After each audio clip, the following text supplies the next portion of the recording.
Welcome to West Old Stories Official. Be sure to hit subscribe and ring that bell because the untamed frontier is about to deliver a tale that will lodge deep in your chest like a pine knot in a hearth fire. High in a lonesome stretch of the Wind River Range, a mountain man named Elias Taggart ran a handful of tough cattle and preferred the company of his mule, Biscuit, and a shaggy dog that had wandered in 3 winters back. He was a giant of a man with hands that could gentle a spooked horse or fell a lodgepole pine, and his cabin smelled of coffee, leather, and the quiet peace of a soul that asked nothing of the world. One frozen dawn in the moon of the hunger moon, Elias rode down to the ice-rimmed creek and spotted a dark shape beneath a gnarled juniper that didn't belong on that white canvas. His heart stalled when he saw it was a young woman, her dress torn and bloodied, her skin nearly blue, and against her breast she had tucked a tiny, crying baby wrapped in a threadbare shawl. He leaped from his horse and knelt in the snow, gently lifting the woman's chin to find her alive, but trembling violently, her eyes fluttering open to reveal a desperate, shattered hope. Without hesitation, Elias tore off his heavy buffalo coat and wrapped both mother and child inside it, then lifted them onto his saddle as tenderly as if they were made of spun glass. Back in his cabin, he stoked the fire until it roared, laid the woman on his own bed, and with clumsy but determined fingers examined the newborn girl, who squalled with healthy fury despite the cold. The woman, whose name was Clara, drifted in and out of feverish sleep, and Elias spooned warm broth between her cracked lips while the baby dozed in a drawer he lined with a flannel shirt. On the 3rd day, Clara's fever broke, and she wept as she told Elias her story. She had married a silver prospector in the boomtown of Broken Spoke, and when she birthed a daughter instead of a son, his rage was swift and merciless. The man had struck her across the face, called her worthless, and dragged her by the hair to the edge of town, where he shoved her into the wagon tracks and told her never to darken his door again.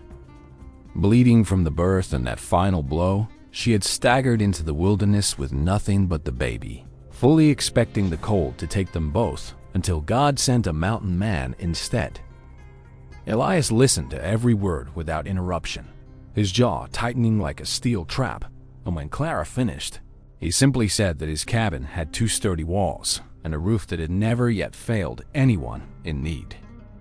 He'd built a proper cradle from willow branches and smooth pine, and he caught a brace of rabbits so Clara could regain her strength with nourishing stew, while the baby girl thrived on goat's milk from his small herd. Clara, who had believed her life was over, found herself humming as she mended his worn-out shirts by the fire, and the baby, whom she named Hazel, would grasp Elias's huge thumb and coo until he grinned like a shy boy.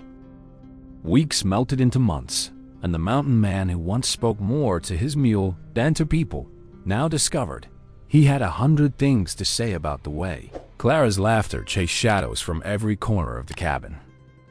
One evening, as the aspen leaves turned coin gold, Elias came in from mending fence lines and found Clara dancing with Hazel in her arms, humming a tune so pure it made his chest ache with a feeling he couldn't name. He cleared his throat and haltingly told her that no woman had ever made his cabin feel like a home, and that he would be honored beyond words if she and Hazel would consider staying forever. Clara's eyes filled with tears that were nothing like the bitter ones she'd shed in the snow, and she whispered that she had already prayed for the courage to tell him the same thing. The very next Sunday, they rode down to the settlement of Broken Spoke, a town that had watched her crawl away like a wounded animal and done nothing, and Elias walked into the mercantile with Clara on his arm and baby Hazel in his arms. Whispers ran through the dusty street like wind through sagebrush, and the same women who had turned their backs now gaped at the towering mountain man who carried the outcast child as if she were spun gold. Elias found the prospector, a weasel-faced man named Harlan, lounging outside the saloon, and the giant's shadow fell over him like a sudden eclipse that made Harlan's cigar tumble from his lips. In a voice that didn't rise above a calm rumble, Elias announced that he was there to claim Clara and her daughter as his own family, and that any man who spoke ill of them would answer to the mountain. Harlan tried to bluster, reaching for the pistol at his hip, but Elias simply closed his enormous hand around the man's wrist and held it immobile while explaining that a real man builds up what others tear down. The coward wilted under the gaze of 24 townsfolk who, for the first time, saw their own shame reflected in the giant's steady eyes and began to murmur in agreement instead of silence. Elias released Harlan's arm without throwing a single punch, and the prospector stumbled backward into a watering trough, sputtering and soaked, while the crowd erupted in surprised, relieved laughter. That afternoon, the circuit preacher, who had witnessed the entire scene from the church steps, agreed to marry Elias and Clara right there on the boardwalk with half the town as witnesses. Clara stood with her hair braided with wild asters Elias had picked that morning, holding Hazel in a dress the mercantile owner's wife had hurriedly gifted as a gesture of belated repentance. The preacher read from the good book, while the mountain man looked at his bride with such naked tenderness that several old-timers had to dab their eyes with their bandanas. When Elias said, "I do," his voice cracked like a boy's, and when Clara responded, the entire street seemed to hold its breath at the sound of a broken soul finally made whole. Little Hazel chose that exact moment to let out a joyful shriek that made everyone laugh, and Elias scooped her up, promising that she would grow up knowing she was the greatest gift her mama had ever given the world. The newlyweds rode back to the mountain cabin as the sun painted the peaks in shades of apricot and rose, and Clara felt for the first time that she was not being carried away, but carried home. Elias built a second room onto the cabin with his own hands, and he carved a wooden sign that he hung above the door reading Taggart Homestead, a name that now included 3 souls. The dog who had wandered in years before now had a little girl to follow devotedly, and the mule, Biscuit, discovered that Hazel's giggles were the finest music on 4 hooves.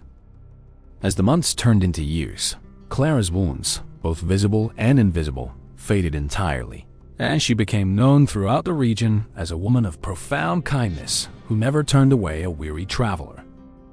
Elias, once a recluse, found himself hosting barn dances and quilting bees simply because Clara loved them, and his deep laugh became as familiar as the creek's murmur in spring thaw. They had 2 more children, both born into the warm, solid safety of that log home, and each time Elias held his newborns, he marveled that his giant hands could cradle something so impossibly small. Hazel grew into a strong-willed girl who could ride a horse before she could write her name, and her father taught her that true strength always protects the vulnerable without needing to boast. The town of Broken Spoke slowly transformed as well, ashamed by the memory of their neglect, and they built a proper women's shelter and a small school that welcomed every child regardless of birth. Harlan the prospector drifted away to other diggings, his name a forgotten bitterseed, while the Taggart name became synonymous with integrity and the quiet, rooted power of chosen family. On the 10th anniversary of that freezing dawn rescue, Elias gave Clara a silver locket inscribed with a tiny juniper tree, a symbol of the unlikely shelter where their lives had collided and bloomed. Clara wore it every day, and whenever she touched it, she remembered that love is not a condition based on usefulness or offspring, but a fierce, unshakable decision to stand beside someone through any storm. Their story spread from campfire to campfire, a favorite among cowboys who knew the harshness of the trail and found hope in the mountain man who made a family from 2 discarded souls. Even in their silver-haired years, when Elias's beard was white as the high peaks and Clara's hands were knotted with age, they still danced on the porch to the music of the wind and their own shared heartbeat.